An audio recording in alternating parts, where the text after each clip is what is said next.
Okay, welcome back to state and local government. Today is March 2nd. I should mention, as soon as our missing classmate returns, I am no longer going to be recording these classes because this is just a pain to try to upload these things. So, we were talking about San Francisco last time. Who can, I'm old and addle-minded. Who can refresh my memory about what was? I know you can. Who can refresh my memory who isn't named Michael about what happened out in San Francisco? I'll just keep you on ice, reserve. The basic gist what we talked about was that like amidst the pandemic and whatever was going on, instead of actually doing things that were productive and trying to combat the pandemic, they were worried about changing the names of schools. Yeah. So we only had 3 or 4 eligible school board members that were able to be removed, got removed? 3. 3. Yeah, 3. And then one of the next ones eligible to be removed? That's a good question. I'm sure they'll be yanked as soon as they can. Now that they fixed their act rule. Yeah, maybe we'll wake up call. They're like, all right, my bad. I'll stay here. You're good. That's a good question.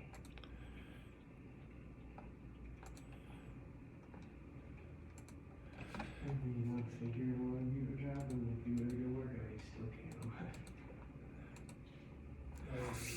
can't. So a group of law professors, they developed this framework called critical race theory, which examines how race and racism affect institutions such as the justice system. And this article, again, this was just some quick research. This article is called Critical Race Theory, What It Is and How to Fight It. Obviously, there is a bias, but it explains what it is well enough, okay? So let's dig into this a little bit. So critical race theory, because I think we maybe had some basic understanding of what it was on Monday, but none of us, including myself, could really explain it in depth. So, a critical race theory is fast becoming America's new institutional orthodoxy, yet most Americans have never heard of it, and of those who have, many don't understand it. It's time for this to change. We need to know what it is so we can know how to fight it. Again, this was just some quick research on my part. In explaining critical race theory, it helps to begin with a brief history of Marxism. Originally, the Marxist left built its political program on the theory of class conflict. Marx believed that the primary characteristic of individual societies was the imbalance of power between capitalists and workers. The solution to that imbalance, according to Marx, was revolution. The workers would eventually gain consciousness of their plight, seize the means of production, overthrow the capitalist class, and usher in a new socialist society. Yada, yada, yada. Second to last paragraph on that page, but rather than abandon their leftist political project, Marxist scholars in the West simply adapted their revolutionary theory to the social and racial unrest of the 1960s. Abandoning Marx's economic dialectic of capitalists and workers, they substituted race for class and sought to create a revolutionary coalition of the dispossessed based on racial and ethnic categories. The early proponents lost out in the 1960s to the civil rights movement, which sought instead the fulfillment of the American promise of freedom and equality of law. So what it is, it's an academic discipline formulated in the 1990s, built on the intellectual framework of identity-based Marxism. Relegated for many years to universities and obscure academic journals, over the past decade it has increasingly become the default ideology in our public institutions. It has been injected into government agencies, public school systems, teacher training programs, and corporate human resources departments in the form of diversity training programs, human resources modules, public policy frameworks and school curricula, and I can attest to this, that this is something that is going on. There are a series of euphemisms deployed by its supporters to describe critical race theory, including equity, social justice, diversity, inclusion, and culturally responsive teaching. Critical race theorists, masters of language construction, realized that neo-Marxism would be a hard sell. Yes, it would. Equity, on the other hand, sounds non-threatening and is easily confused with the American principle of equality. But the distinction is vast and important. Indeed, equally, the principle proclaimed in the Declaration of Independence, defended in the Civil War, and codified into law in various things, is explicitly rejected by critical race theorists. To them, equality represents mere non-discrimination and provides camouflage for white supremacy, patriarchy, and oppression. So what Damien was saying on Monday, I think, just to sum up, white people bad. Is that about right, Damien? What you were saying on Monday? I was saying what CRT is. Yeah. No. That wasn't what you were saying? No, I was saying that's what Republicans want you to think it is, and that's what Christopher Rufo is trying to get you to think. I recognized the name of the author of this article, who's Christopher Rufo, and this is the guy who I was telling you is intentionally redefining CRT to encompass this whole affirmative action movement now. He admitted it on Twitter. He did? Yeah, he did. What does he say? Granted, this is going to be a quote, but I can't find a specific tweet, but it is off of Wikipedia and there's the references. I know you hate Wikipedia. That's fine. But it's That's the fine. closest thing. Give me 1 second, sorry.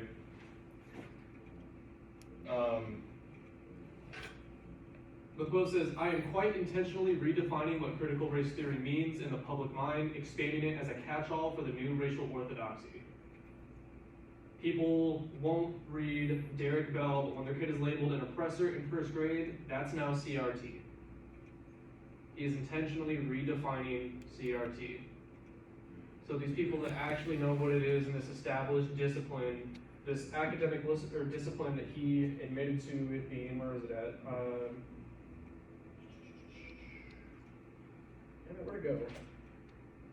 Oh, what it is. Critical race theory is an academic discipline, page 2, or I guess 3 of 8 on the thing, but it's the second page actual reading. Okay. An academic discipline. And then you look at his tweet, or I don't know if this is a tweet, an interview quote, or what, this is directly from Rufo. "I'm quite intentionally redefining what critical race theory means in the public mind, expanding it as a catch-all for the new racial orthodoxy. People won't read Derek Bell, but when their kid is labeled as an oppressor in first grade, that's our CRT.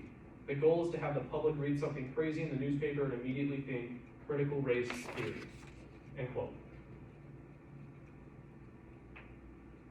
So then what is it? Because the reason I picked this and when I was skimming it was because the explanation of this was how it was explained to me. If you want to, if I could come in on Monday with an article that, or at least a couple of sources that I can talk about what CRT actually is, according to like independent or at least neutral based things like Politico or something like that. Sure. It's actually verified independent. I would love to be able to do that because I don't want to pretend like I have a more accurate definition than what is happening on the slides or the textbook or anything like that. But Okay. I know for a fact that CRT is not white people equals bad.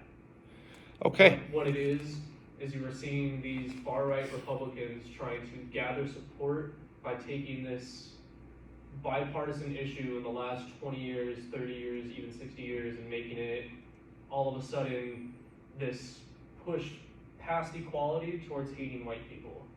And of course, that makes a lot of white people that aren't as familiar with the topic as a lot of us could be very upset, very angry, and they choose to support anybody that attacks critical race theory. And, well, again, I'm not going to try and pretend like I can define it without having specific sources, and I'd love to come in on Monday of next week with that. I'm counting on it. All right. But yeah, it's not white people equals bad. That's not the point. Okay. People are getting upset that our mistakes are getting called out, just like the Canadians are upset that their mistakes with the Native Americans are getting called out. It's that. It's a pushback against being held accountable. Okay. And CRT is just holding people accountable. It's not trying to demonize first graders. It's not trying to say that all white people are bad. It's just trying to say, hey, we messed up 3 or 4 generations ago, even 1 generation ago, and you can still see these effects in our society. It's not trying to say that white people need to all of a sudden become oppressed in order to fix this, but it's trying to say, hey, it's critical of race. That's really it. It's a critical look on how race is organized and how it's systemic, like how racism is systemic in our society. You see these things across the globe, and even the conversation I was having with you and Rob, it's like when you look at these poor neighborhoods, you look at the racial makeup of them. It's not trying to say that we're all intentionally racist. It's trying to say that these racist policies of the last century are still in place today, and CRT is trying to help fix that and trying to help draw attention to that so we can all work together to make sure that this affirmative action movement doesn't just die with Black people living in poverty. Is it to make us work together or to divide us though? Because See, now that's up to who's teaching it. You can use CRT to actually attack people, but in the grand scheme of things, when people are trying to say, oh, CRT is being taught to my first grader, a first grader is not being taught that our poor neighborhoods are predominantly Black and people of color.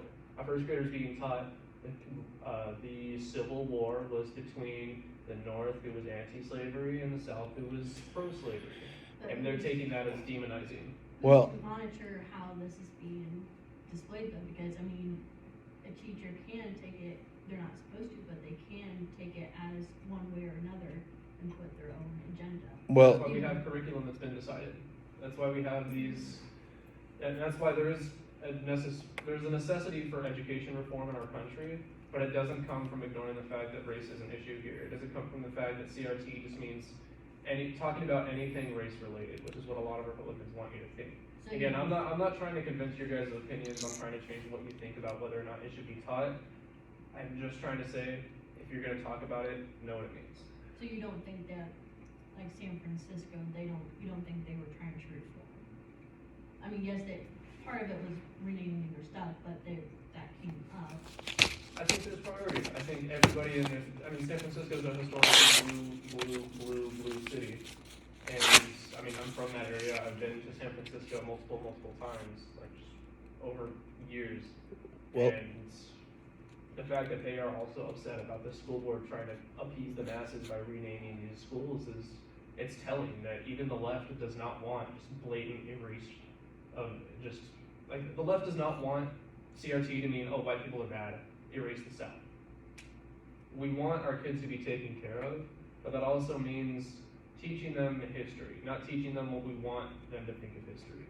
And at the end of the day, that's what it means. Now, if it came out, and I would absolutely be in favor of this, any teacher that uses CRT to say that white people are bad, any teacher that uses CRT to attack a certain race is exactly part of the problem that CRT is trying to solve, and they're therefore not using CRT correctly. And I would be very much in favor of having them removed and having regulations put in place to stop them. But right now, we are seeing a pushback against teachers of K through 12 and professors across the country that are just teaching history. But do you think CRT really should be taught to kids in the K through 12? So that's what I'm saying, this is not being taught. So it's kids K through 12. But it's being injected in there. well, That's what this article is trying to say, that he's small, trying to redefine it. well, let me just end by saying, then this article is obviously trash.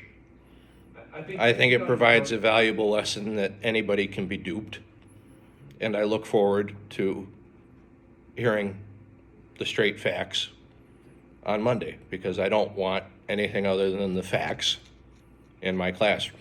I knew that this article had a bias, of course, but what he wrote was the way that this issue was explained to me. So it's ripped up. I denounced this article. That's the end. Now we go to part 2.